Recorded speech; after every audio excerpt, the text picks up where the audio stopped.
Thanks to the Home Depot Seeds program, we're looking at the Klein Tools Scout Pro3 tester with Test Plus Map Remote Kit. This is model VDV501-853. This kit allows you to test voice, both RJ11, RJ12, data, RJ45, and video F-connector coax. Let's see what's in the box. Inside we find a two-handled carrying case with dual zippers that open around the back so you can fully open the cover. It's a firm, soft-sided case. Let's take a look inside. Opening the case reveals an inside flap that's firm, so you can actually put a pad over this and use it to take notes. It opens up. You get two RJ11 jumpers, two RJ12 jumpers, and 6 RJ47 jumpers. Then you have your test and map numbered remotes. The kit includes a total of 6 remotes. You have 5 here, with the 6th one stored in the tester.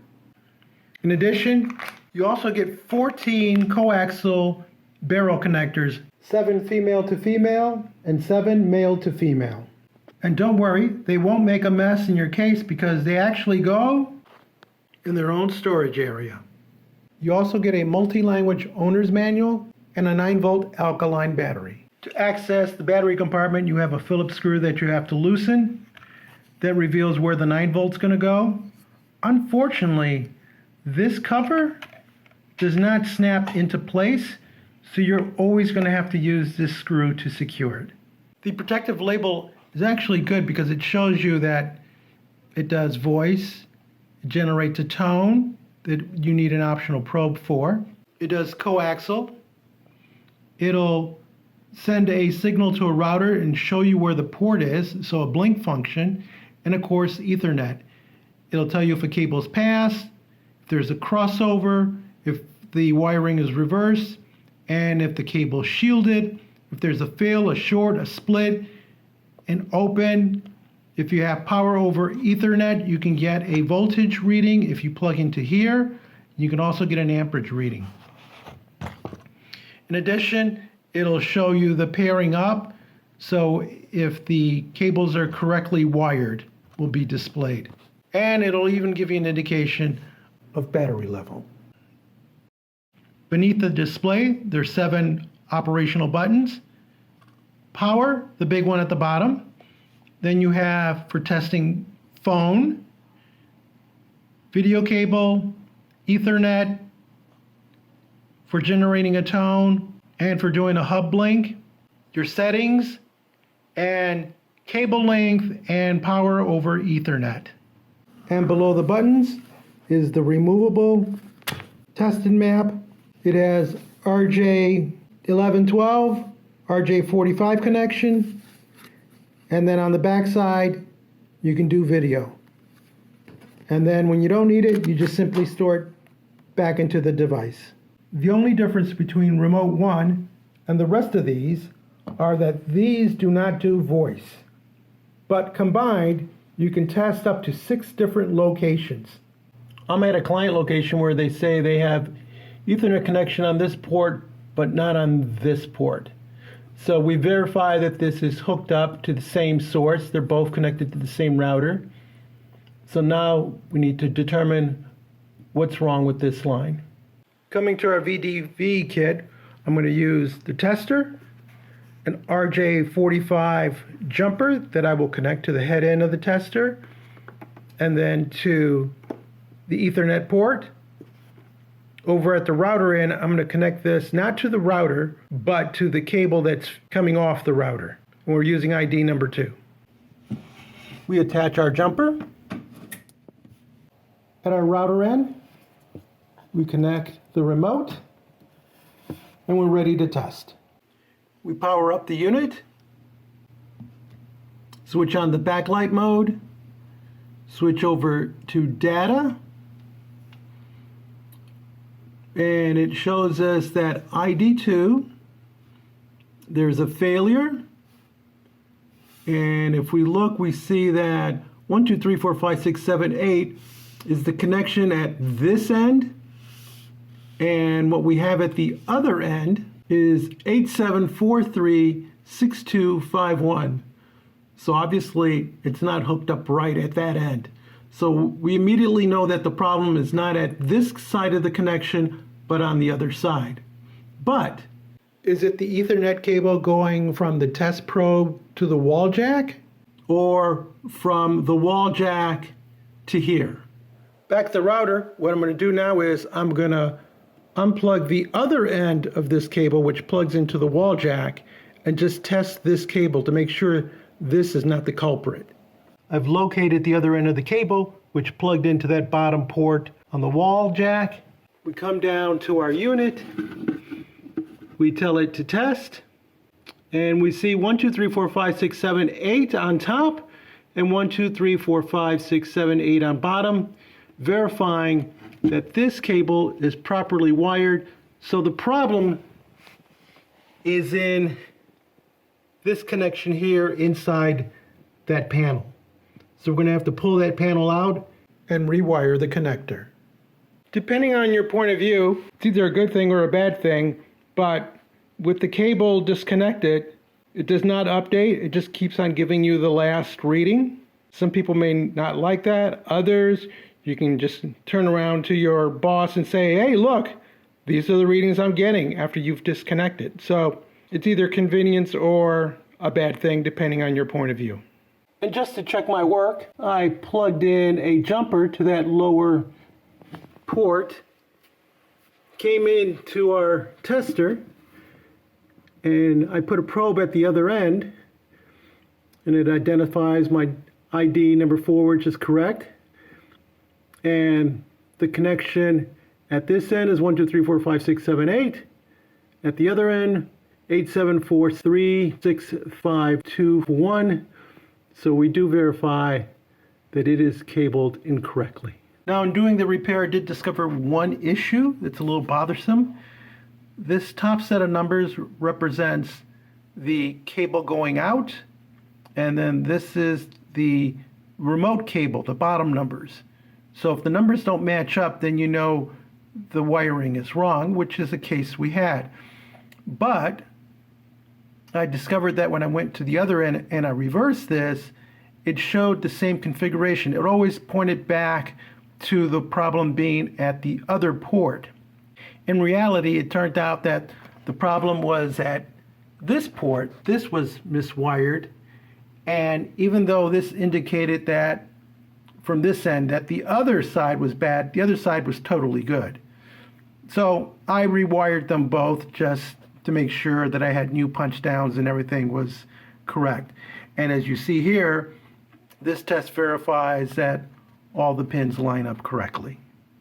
In addition to verifying that the cable pairs match up, we can check length, and it tells us it's 56. If I toggle through the pairs, it should stay at 56, and it does. Slightly changed there, but within normal. Anyway, before when I was doing that, I was getting twice the value, which means that the pairs were coming back on me. So now everything reads out, the cable checks out, and we are done. From data, let's go over to voice. We plug in our RJ11 or 12 connector. Depending on how far the cable is, we may have to detach the remote number 1, attach cable to that, power the unit, select voice, and we see that it says that there is a reverse. It is open, and of the 6 possible contacts, we only have 2 on 3 and 4, and those are reversed. And indeed, a close-up look of the connector shows that there are only 2 contacts, 3 and 4. We attach a different cable, and remember, it's still showing you the old status, so you'll have to refresh by hitting voice again. And now it shows us that of the 6 possible contacts, it's only making 2, 3, 4, and 5. 1 and 6 are not available. but the circuit is open and nothing is crossed. And looking at this connector, we see that there are only 4 of the possible 6 contacts available. In order to test a coaxial cable, you'll need to attach an adapter. Usually a female to female will work, though female to male is included with the kit. With the adapter attached to the Scout, we insert our cable and screw it on. With a female to female adapter attached to remote number 4, we are ready to attach the other end of the cable for testing. We power the unit, select cable. The Scout tells us that we're looking at remote number 4 and that the cable attached to it has passed. You may notice that the coaxial center pin does not protrude beyond the remote, but on the Scout itself, it does stick out a bit. And because I'm afraid that during use, it might get caught on something and break or bend, I put an adapter over it to protect it. And perhaps the fine engineers at Klein already thought of this, because the cutout in the case includes a spot for it. Let's check out Hub Blink. Hub Blink comes in handy when you have a bunch of cables, they're not labeled, and you're trying to figure where they're coming from. You simply connect the Scout to the cable that you're looking to trace back to the head end. You turn on the unit. You hold down Hub Blink. You get the message that says Hub, and it's blinking. And at the head end, you will see one of the link activity lights just blinking. It's a slow blink, so you sort of have to be patient. But this is indicating that it's cable number 4. And now you've identified the port that the cable is connected to. The Scout's also capable of generating a tone. Simply press the button once.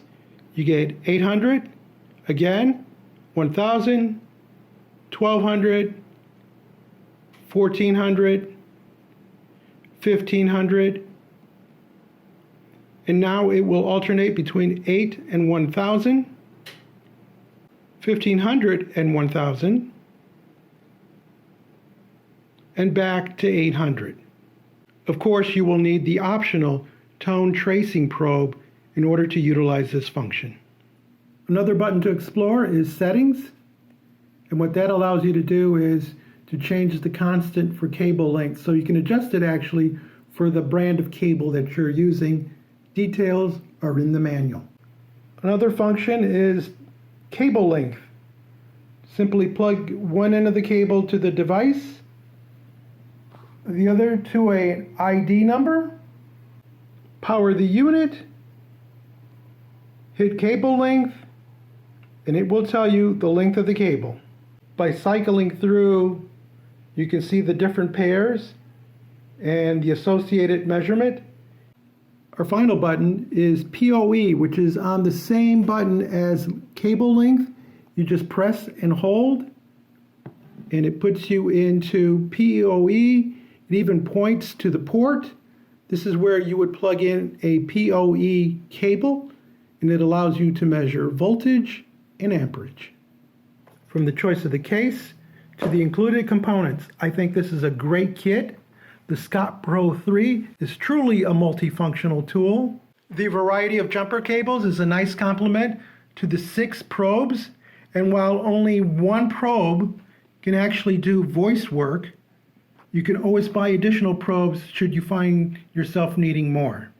The included adapters round out the kit, pretty much giving you everything you need to get your work done.